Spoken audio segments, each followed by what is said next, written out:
Sejam muito bem-vindos a mais um estudo promovido pelo Centro Espírita Bezerra de Menezes, o Apóstolo do Bem. Se você ainda não é inscrito em nosso canal, inscreva-se. E não esqueça de clicar no sininho de notificações para poder receber um lembrete todas as vezes que um vídeo for lançado.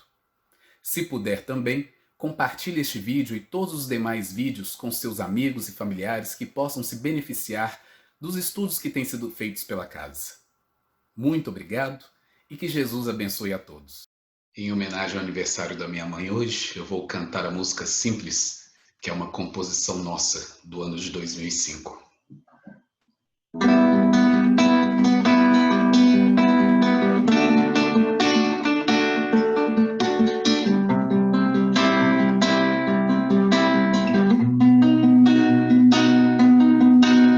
Um só tom domina a imensidão do universo,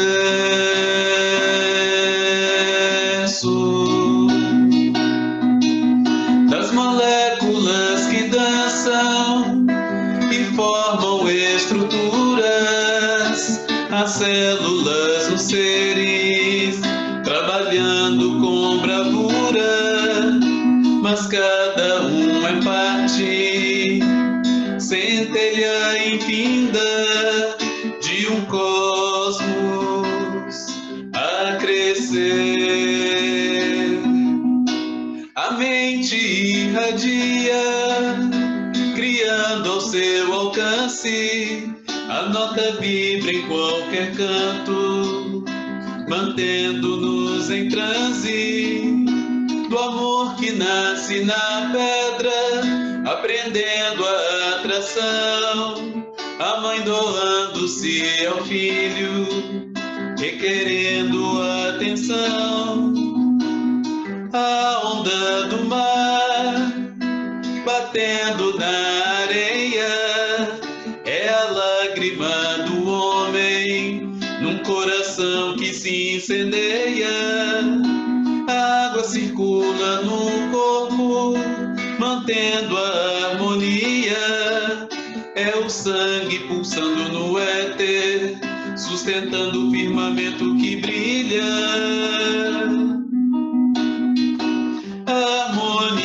Harmonioso, simples, poderoso. Harmonioso, simples, poderoso. Uma só mão a criar por toda a eternidade, e tantos corações a cocriar. Do verme na terra, cooperando com a planta, ao anjo criando no céu morada sem fim. Coração a bater surdo na caixa do sentimento, é o rir bombar no céu, prenunciando os elementos. Tudo é um, tudo vibra e pulsa, cores e formas parecem diferentes, mas há só um amor, só uma beleza, só um Criador harmonioso, simples, poderoso.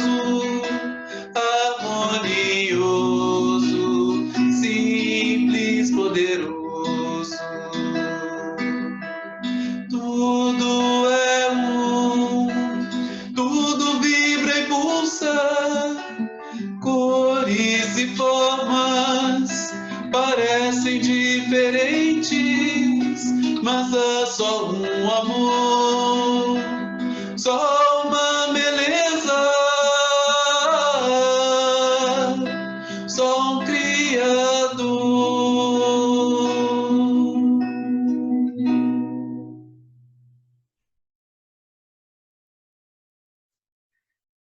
Senhor Jesus, Queridos amigos espirituais aqui presentes neste momento, possamos elevar os nossos pensamentos e os nossos sentimentos, a fim de atingirmos a sintonia necessária para comungarmos com os pensamentos e sentimentos dos companheiros espirituais, que tanto nos amparam, nos protegem, nos auxiliam, nos inspiram e nos instruem em cada momento de nossa caminhada, sem jamais nos desamparar. Senhor Jesus, que as tuas bênçãos possam se estender por todos os nossos lares e em todos os locais onde haja sofrimento e dor, do corpo ou do espírito. Muito obrigado por tudo e por mais esta oportunidade de aqui estarmos. Que assim seja. Hoje nós vamos trabalhar o tema mente, o espelho da vida, através dos recursos que a doutrina espírita nos traz para que possamos entender um pouco melhor sobre ela. Emmanuel, no livro Pensamento e Vida, logo no capítulo 1, sobre a mente, sobre o espelho da vida, traz para nós esta frase: a mente é o espelho da vida em toda parte. Mas por que é importante, dentro da doutrina espírita, nós entendermos um pouco mais sobre a mente? Do ponto de vista da ciência, nós vamos entender a mente como sendo um produto ou um subproduto das interações que o cérebro realiza em seu processamento diário, processando pensamento, processando experiências e então criando o nosso campo mental, criando a nossa mente. A mente então seria um produto do nosso cérebro. E na doutrina espírita, nós temos a plena consciência de que o espírito imortal, o ser inteligente da criação, conforme os ensinamentos do Espírito de Verdade em O Livro dos Espíritos, precede a matéria. Se o espírito imortal, ser inteligente da criação, precede a matéria, nós então devemos considerar ou começar a pensar que a mente não deve ser um produto do cérebro, uma vez que o próprio cérebro, no corpo físico, tem a sua formação, tem todas as suas características que ele traz a partir do perispírito, que é o corpo espiritual. E o próprio perispírito tira o seu molde do corpo mental, como nós vamos ver na literatura espírita, e vamos trazer aqui alguns tópicos para a reflexão. Nesse sentido, então, é preciso entender a mente com um pouco mais de clareza, conforme a doutrina espírita nos ensina, para compreendermos também um pouco melhor sobre o nosso processo evolutivo, o papel da mente na nossa vida. E Emmanuel, então, já começa esse capítulo falando sobre a mente ser o espelho da vida em toda parte. E apesar de parecer uma linguagem um pouco poética, a princípio, nós já podemos tentar tirar o espírito da letra no que ele fala antes de aprofundar-se um pouco mais. Pensando então na palavra espelho, neste substantivo, nós vamos pensar nas características que um espelho tem. O espelho reflete tudo aquilo que entra na frente dele. Mas nós temos que observar também que a capacidade do espelho de refletir é proporcional à qualidade do material do qual ele é feito e também da quantidade de luz que há disponível no ambiente para que ele possa refletir. Nesse caso, pensando em nós espíritos, admitirmos então que a mente, a nossa mente, é o espelho da vida em toda parte. E nós tentarmos compreender, então, que a qualidade deste espelho, ou a quantidade de luz, vamos dizer assim, permitindo refletir a vida em toda parte, vai ser então proporcional ao nosso próprio processo evolutivo, à nossa capacidade de processar todos os conhecimentos que nós já adquirimos e, com isso, podermos refletir a vida com a devida clareza que ela merece em toda parte. Então, isso acontece com o nosso processo evolutivo e com a capacidade que nós temos de processar todas as nossas experiências com a devida iluminação moral e intelectual. Emmanuel continua dizendo para nós que nos seres primitivos aparece sob a ganga do instinto, ou seja, a mente. A mente surge nos seres primitivos sob a ganga do instinto. E o instinto, em O Livro dos Espíritos, numa frase curta, Espírito da Verdade, dizendo para nós que o instinto é a inteligência que nunca erra, mostrando para nós que nos seres primitivos, nos animais, no reino animal, está ali o instinto em desenvolvimento, o princípio inteligente em seu processo de desenvolvimento, desenvolvendo ali o instinto como um mecanismo que lhe permite a sobrevivência, que lhe permite levar adiante todos os processos automatizados que permitem que ele interaja com a natureza ao seu redor e estabeleça, pela misericórdia divina, tudo aquilo que é necessário para a sua sobrevivência, para a sua reprodução, e assim desenvolvendo através dessas experiências, até que um dia, ao longo de evos de evolução, possa chegar ao processo hominal, ao reino hominal, o estágio evolutivo no qual estamos agora, com o processo de individualização, somos espíritos, somos indivíduos e desenvolvemos, além do instinto, a inteligência, o pensamento contínuo e também o livre-arbítrio. Então, Emmanuel coloca aí para nós que nos seres primitivos aparece sob a ganga do instinto. Nas almas humanas surge entre as ilusões que salteiam a inteligência e revela-se nos espíritos aperfeiçoados por brilhante e precioso a retratar a glória divina. Então, olha só, vejam que Emmanuel traz aí para nós, de uma outra forma, a ideia do espelho, na primeira frase, falando que nos espíritos aperfeiçoados está ali a mente como um brilhante precioso a retratar a glória divina. Então ele mostra aí para nós, como dissemos, que é um processo evolutivo. E a mente sofre todo esse processo evolutivo, refletindo a vida em toda a parte, surgindo nos seres primitivos sob a ganga do instinto e desenvolvendo-se até chegar a esse estado de brilhante e precioso, retratando ou espelhando a vida em toda a parte como glória divina. Então é todo esse o processo ao qual nós estamos submetidos.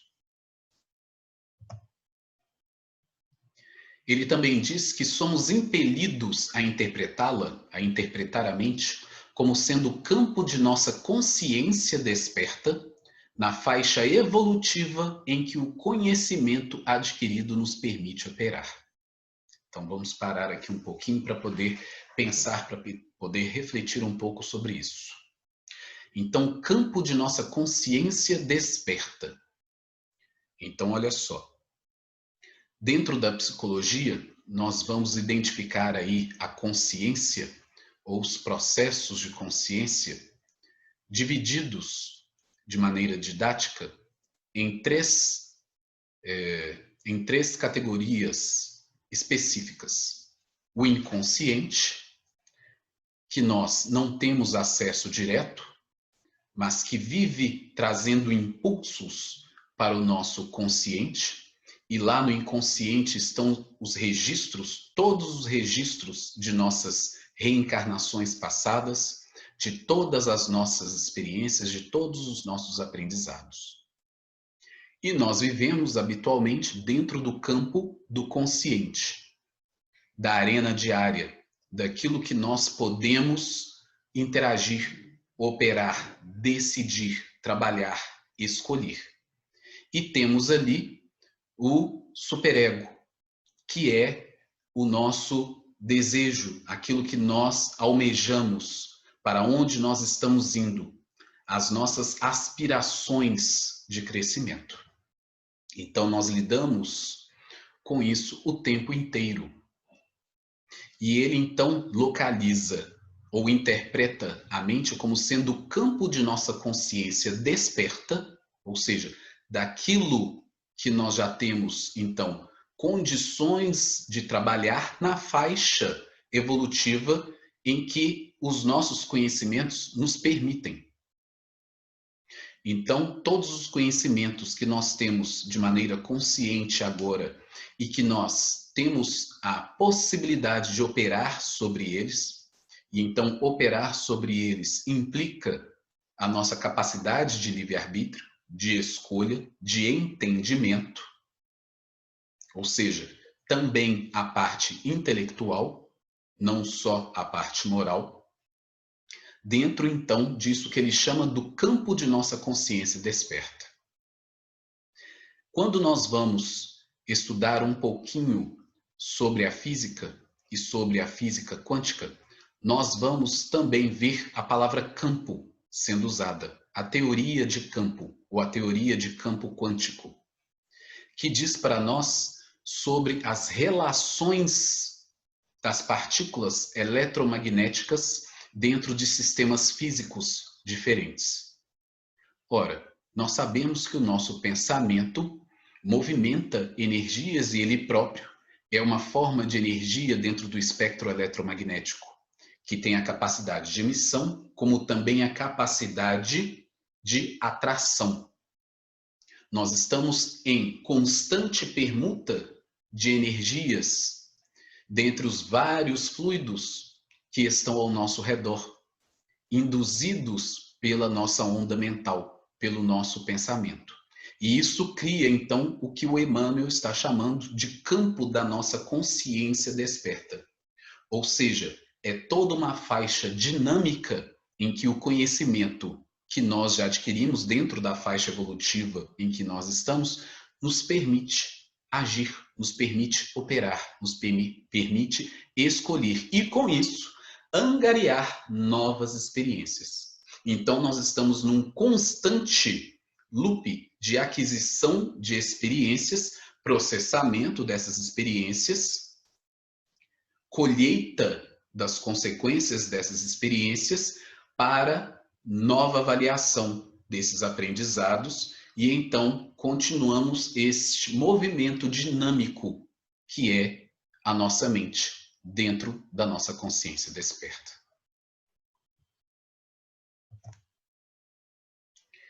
Ele continua dizendo que em todos os domínios do universo vibra, pois, a influência recíproca. Tudo se desloca e renova sob os princípios de interdependência e repercussão. Ora, se nós já dissemos então que a nossa mente está em constante processo de desenvolvimento, de aperfeiçoamento, de processamento de dados e de informações dentro das nossas experiências, nós vamos entender então que a nossa onda mental, o nosso pensamento, que é um produto da nossa mente, 24 horas por dia, encontrando influências recíprocas dentro dos processos de sintonia aos quais estamos submetidos, estamos subordinados pelo nosso ato de pensar. Então, conforme aquilo que pensamos e sentimos, recebemos influência semelhante àquilo que estamos pensando e sentindo. E Emmanuel coloca para nós que isso acontece em todos os domínios do universo. Claro, pois que nós sabemos que não é só no planeta Terra que existem espíritos. Em todos os orbes do universo, em todos os locais do universo, nós temos os seres inteligentes da criação. Nós temos espíritos em variada faixa evolutiva intelecto-moral.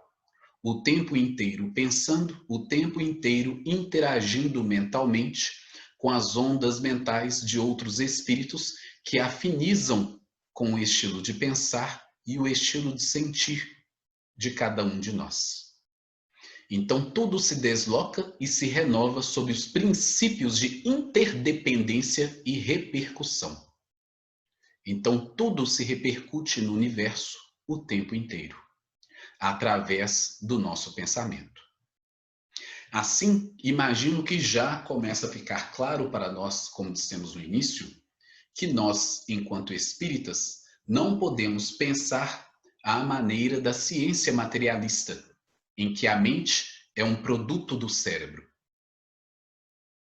Nós temos que considerar, então, que a mente pré-existe ao corpo, já que o corpo é um reflexo do perispírito e o perispírito, como já dissemos, é um reflexo do corpo mental. E nós podemos, então, a esta altura, compreender que a nossa mente é um produto do espírito, sendo o espírito o ser inteligente da criação, conforme o Livro dos Espíritos nos assinala. Por conta desta habilidade de processar informações, de processar experiências, conhecimentos e irradiar pensamento o tempo inteiro, nós criamos em torno de nós este construto, a que chamamos de mente. Criamos, então, este produto através de milênios e milênios e milênios de evolução, desde em que estávamos nos reinos mais primitivos, os reinos inferiores ao que estamos agora, o reino hominal.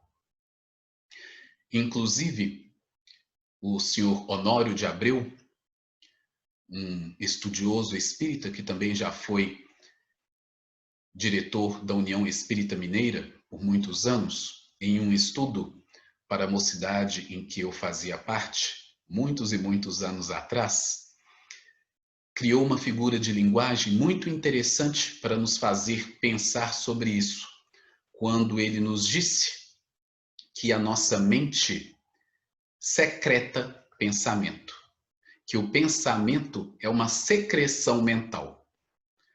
E então nunca nos esquecemos disso, que a mente está o tempo inteiro produzindo de si mesmo conforme as nossas experiências.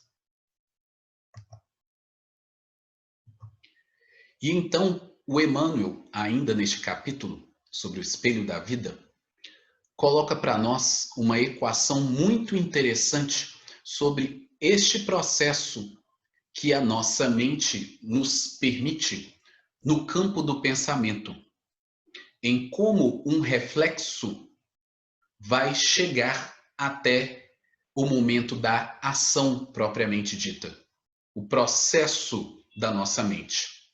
Então ele diz que o reflexo esboça a emotividade.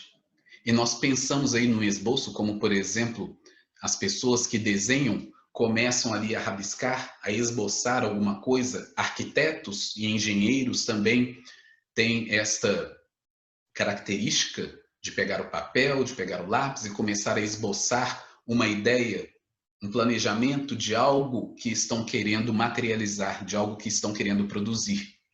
E Emmanuel utiliza este verbo para poder dizer que o reflexo esboça a emotividade. Então começa ali a germinar na nossa mente as emoções que possuímos, que desenvolvemos, que experimentamos através de um reflexo. Acontece uma coisa e estamos nós esboçando a emotividade, mas não para por aí. Ele diz que a emotividade plasma a ideia.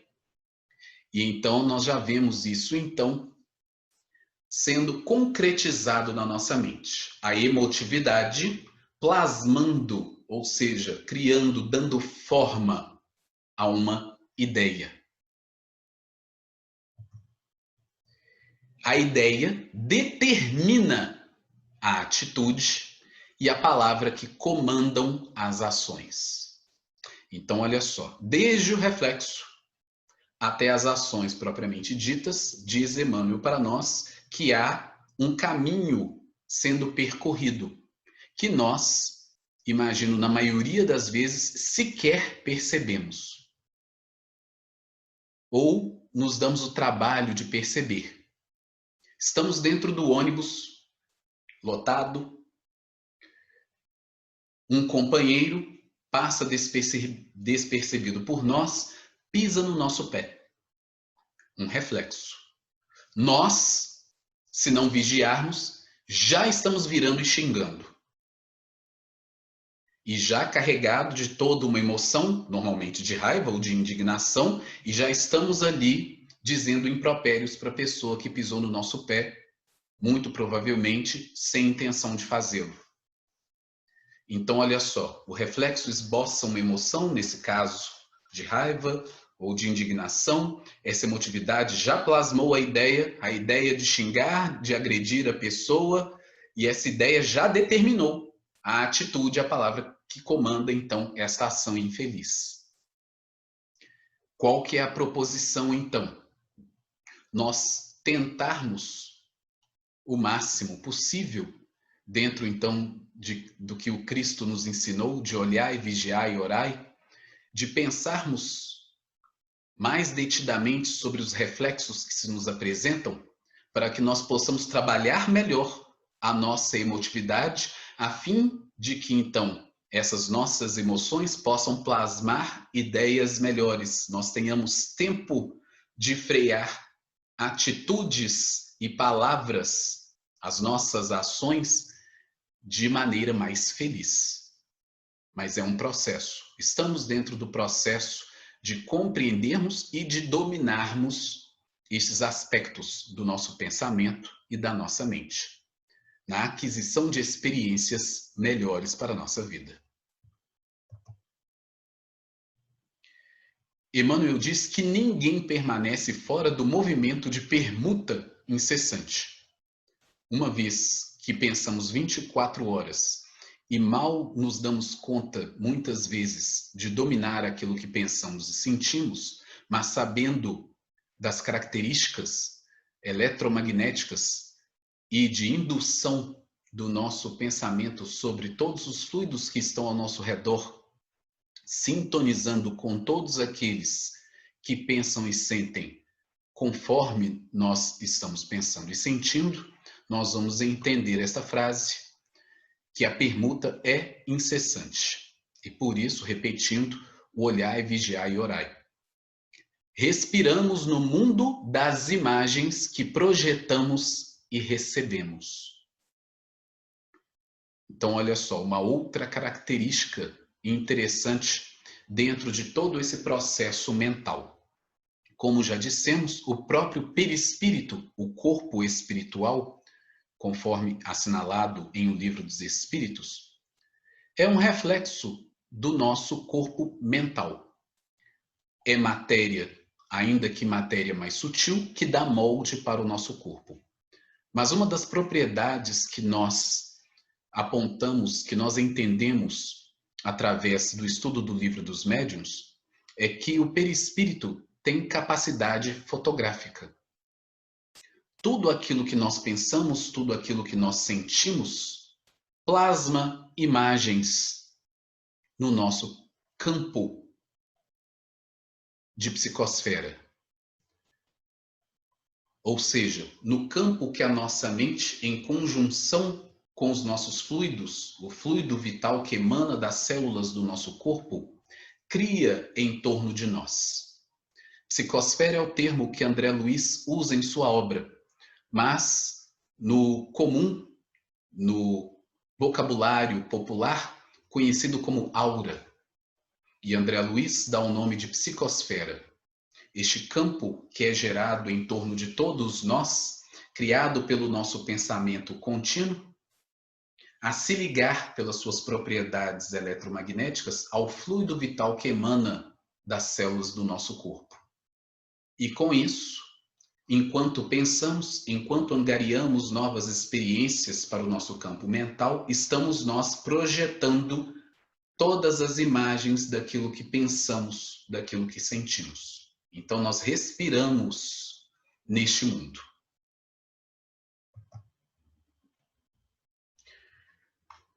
Nos domínios da mediunidade, André Luiz coloca para nós que nossa mente é, Descartes, um núcleo de forças inteligentes, gerando plasma sutil que, a exteriorizar-se incessantemente de nós, oferece recursos de objetividade às figuras de nossa imaginação, sob o comando de nossos próprios desígnios. A ideia é um ser organizado por nosso espírito, a que o pensamento dá forma e ao qual a vontade imprime movimento e direção. Do conjunto de nossas ideias resulta a nossa própria existência. Olha que coisa interessante, André Luiz assinalando então a nossa mente e os processos a que estamos sujeitos. Um núcleo de forças inteligentes. Como dissemos, nossa mente sendo um produto do espírito e sendo o espírito o ser inteligente da criação, o ser que pensa, estamos nós ali, então, com a nossa mente sendo esse núcleo de forças inteligentes. Então, toda uma usina de forças, gerando plasma sutil, ou seja, esta energia que nós secretamos através da nossa mente, a exteriorizar-se incessantemente de nós. Ou seja, esse processo não para. Nós não interrompemos o nosso processo de pensar. Não temos como. E esse processo oferece recursos de objetividade às figuras de nossa imaginação. Criamos tudo aquilo que pensamos o tempo inteiro, sob o comando de nossos próprios desígnios, ou seja, o nosso livre-arbítrio. Nós escolhemos os nossos pensamentos, os nossos sentimentos, a nossa emoção. Temos a capacidade de escolher. E, portanto, necessitamos de usar de disciplina para fazermos escolhas melhores, pois estamos o tempo inteiro criando. Então ele diz que a ideia é um ser, entre aspas, organizado por nosso espírito, a que o pensamento dá forma e ao qual a vontade imprime movimento e direção. Então lembram-se daquela equação de Emmanuel em Pensamento e Vida, falando da ideia que é plasmada depois que a emotividade já foi esboçada pelo reflexo? Então está aí. A ideia que é organizada pelo nosso espírito, o pensamento dando então forma às nossas ideias e a nossa vontade imprime movimento e direção. Então, nada cessa no universo, nada está sem movimento. E do conjunto das nossas ideias, que são muitas e o tempo inteiro, resulta a nossa própria existência. Então, existimos dentro do campo das ideias que nós mesmos criamos. E aí, logo no capítulo seguinte, no capítulo 2 de Pensamento e Vida, capítulo de nome Vontade, Emmanuel diz: comparemos a mente humana, espelho vivo da consciência lúcida, a um grande escritório, subdividido em diversas seções de serviço. E aí, então agora ele vem fazer uma comparação muito interessante da nossa mente, de uma maneira mais didática. Nossa mente, então, nesta figura de linguagem, é como um grande escritório. E vamos ver, então, os departamentos, as seções de serviço que a nossa mente possui. Ele diz para nós que a nossa mente possui o departamento do desejo, em que operam os propósitos e as aspirações acalentando o estímulo ao trabalho. Então, lembram-se quando no início falamos sobre aquilo que nós conhecemos dentro da psicologia, do inconsciente, do consciente, do superego? Então, está aí o departamento do desejo, operando os propósitos e as aspirações. O departamento da inteligência, como não podia deixar de ser, dilatando os patrimônios da evolução e da cultura, angariando então todos os conhecimentos e processando todas as informações para que nós possamos tomar escolhas melhores a cada vez. O departamento da imaginação, amealhando as riquezas do ideal e da sensibilidade. Então, olha só que interessante. A imaginação com as riquezas do ideal e da sensibilidade, aliados, obviamente, já que é tudo são departamentos da mente, ou seja, desta estrutura.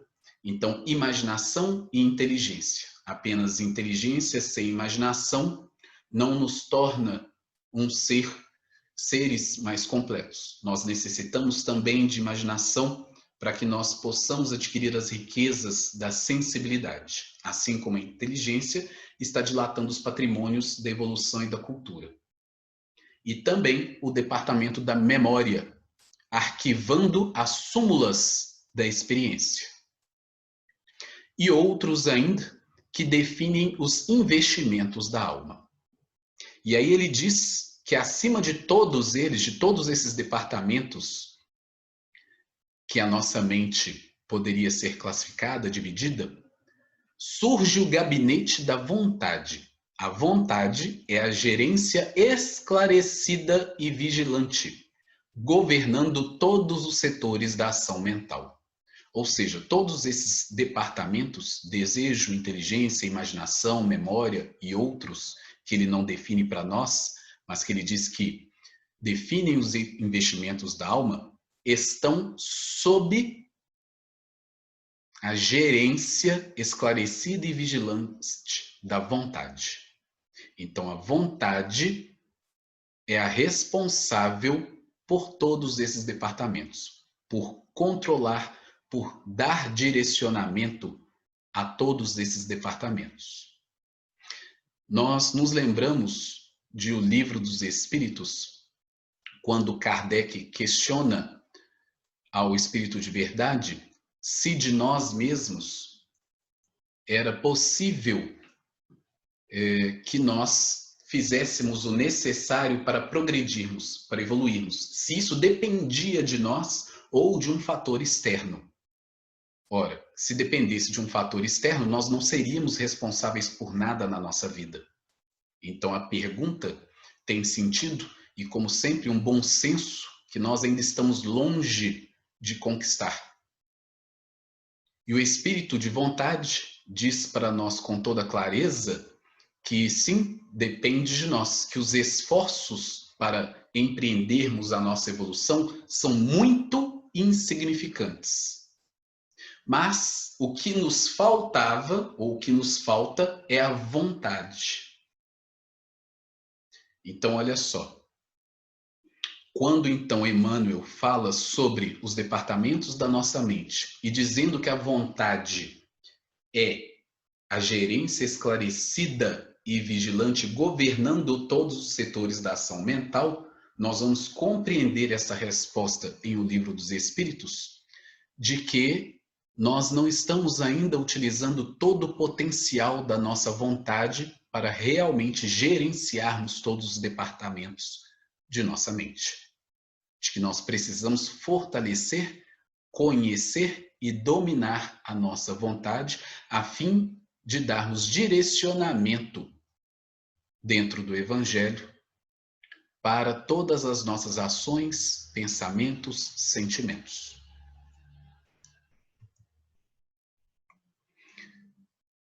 Como falamos do cérebro logo no início, que conforme a ciência, a nossa mente é um produto do cérebro, a nossa ciência materialista, e nós como espíritas temos uma visão mais ampliada sobre o assunto, André Luiz, no livro Evolução em Dois Mundos, no capítulo chamado Evolução e Cérebro, tem um tópico chamado Formação do Mundo Cerebral. E ele diz para nós que no regaço do tempo, os arquitetos divinos, ou seja, os espíritos evoluídos, os espíritos puros, que são responsáveis por nos auxiliar em todos os processos ao longo das nossas transições entre os diversos reinos evolutivos, mineral, vegetal, hominal. Os arquitetos divinos auxiliam a consciência fragmentária na construção do cérebro, o maravilhoso ninho da mente, necessitada de mais ampla exteriorização.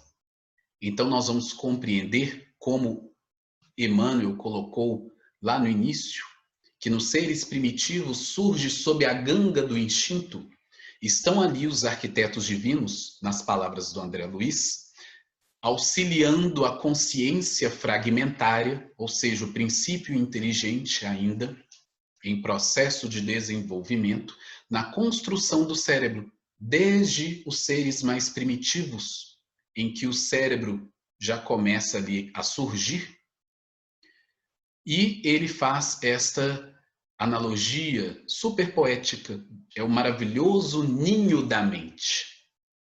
Então, olha só, contrariando a ciência materialista, em que a mente deveria ser um produto do cérebro, nós vamos surpreender aqui André Luiz dizendo que o cérebro é o maravilhoso ninho da mente. Então, olha só que coisa interessante. Por quê? Porque a mente, à medida então que os seres em desenvolvimento vão adquirindo maiores experiências, desde o reino animal, a mente, processando novas informações, começa a crescer. O processamento de informações se torna maior e, portanto, precisa de mais ampla exteriorização. Precisa de uma estrutura física que suporte esta exteriorização, a exteriorização das experiências adquiridas. E nesse processo, recebendo o amparo e a misericórdia divina, estão ali os arquitetos divinos, auxiliando nas várias etapas evolutivas do princípio inteligente até chegar na fase hominal em que estamos, com o cérebro físico no desenvolvimento em que encontramos hoje, desde o homem primitivo, o Neandertal, o Australopithecus. Então, estamos aqui nesse processo ainda de evolução física também, à medida que a nossa mente angaria mais e mais informações, se ampliando, necessitando de mais ampla exteriorização, está ali a matéria obedecendo a este fluxo, e não o contrário. A matéria obedece ao fluxo ou ao influxo da mente, precisando se exteriorizar e, portanto, necessitando de um aparelho físico que melhor acomode as suas propriedades. E é muito interessante, muito bonito nós podermos pensar desta forma, porque é assim que nós também vamos conseguir imaginar, usar deste departamento da mente para podermos compreender melhor os processos que nos aguardam daqui para frente na nossa estrada, no nosso caminho de progresso, no nosso processo evolutivo, enquanto espíritos imortais que somos. Os níveis que ainda vamos atingir no processo de ampliação das possibilidades da nossa mente, enquanto um produto do espírito, em todas as experiências, em todas as aquisições do futuro, transformando a nossa aparelhagem material, o nosso corpo mental, o nosso próprio perispírito, nestas conquistas, nessas aquisições. E no próprio corpo físico, nas etapas que estão por vir. E aí, Joana de Ângeles traz para nós um texto muito bonito, chamado No Campo da Mente. Canaliza as tuas forças mentais para a ideação do bem em preparativos de materialização. As energias da mente são o potencial de força que estrutura a vida. Jogadas a esmo, perdem a finalidade superior para a qual existem, concretizando irrisão e desequilíbrio.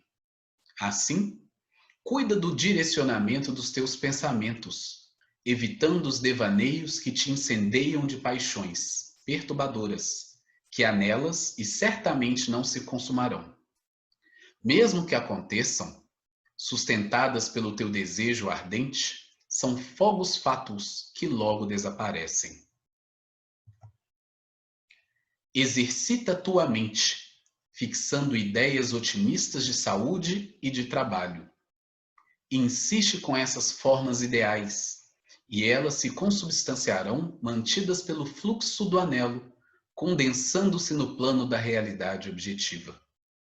Quando saibas comandar a mente, alterar-se-á em profundidade o ritmo da tua existência. O senho contraído cederá lugar à alegria espontânea, a ira fácil dará campo à benevolência, a exigência será substituída pela compreensão, e experimentarás o prazer de ser bom, pelo bem que faças, que te fará bem. Insiste no pensamento gentil, edificante. A mente, que se faz leviana, exorbita na alucinação e padece a hipertrofia das aspirações felizes. A formulação de propósitos saudáveis faculta a viabilidade deles, que se convertem em realização. O homem se torna aquilo que cultiva na mente. A usina mental é dínamo gerador de que o espírito se utiliza para a viagem carnal, e fora dela, para expressar a sua identidade e valor, que exterioriza no processo da evolução. Se embalas pesadelos, defrontarás sempre sofrimentos. Se vitalizas esperanças de paz, encontrarás tranquilidade. Triunfo e insucesso são termos iguais de qualquer empresa. Aquele que elejas merece a tua fixação e o teu trabalho, mediante os quais o lograrás. No bloco de pedra dorme a estátua, que o artista vê e de lá a arranca, a esforço e dedicação. No solo adusto se oculta a seara, que o agricultor descobre a contributo de adubagem, irrigação e semeação. No barro imundo repousa a peça de cerâmica, que o oleiro modela com carinho e habilidade. Na mente virgem, o ideal, a forma e a vida. Aplica com sabedoria as tuas forças mentais e não as perturbes com os desvios da ilusão. Jesus, que as conhecia em profundidade, usou-as convidando-nos a aplicá-las bem, quando enunciou que podemos fazer tudo quanto ele fez, se quisermos, se tivermos fé e valor de lutar contra as imperfeições e extrair do bloco de granito que ainda somos a centelha divina que dorme em nós. Essa mensagem está no livro Momentos de Felicidade, de Joana de Ângeles. Que Jesus, o nosso Mestre Divino, possa nos amparar, nos proteger, e nós possamos fazer o esforço de nos mantermos vigilantes, de usarmos o nosso livre-arbítrio da melhor maneira possível, angariando experiências melhores, a fim de que a nossa mente possa processar boas informações, bons sentimentos, pensamentos, nos colocando em contato com aqueles que desejam o nosso bem, o nosso crescimento, o nosso progresso, o nosso bem-estar. Esteja, Senhor Jesus, com todos nós, especialmente nesses momentos conturbados que ainda vivemos. E pedimos por todos aqueles nos hospitais neste momento, sofridos e combalidos por todas as doenças, em especial a que promove esta pandemia, que tem nos ensinado tanto, nos dado tantas oportunidades de crescimento e de estudo de nós mesmos, dos desígnios divinos sobre todos nós. Sê conosco, Senhor Jesus, hoje, agora e sempre, que assim seja.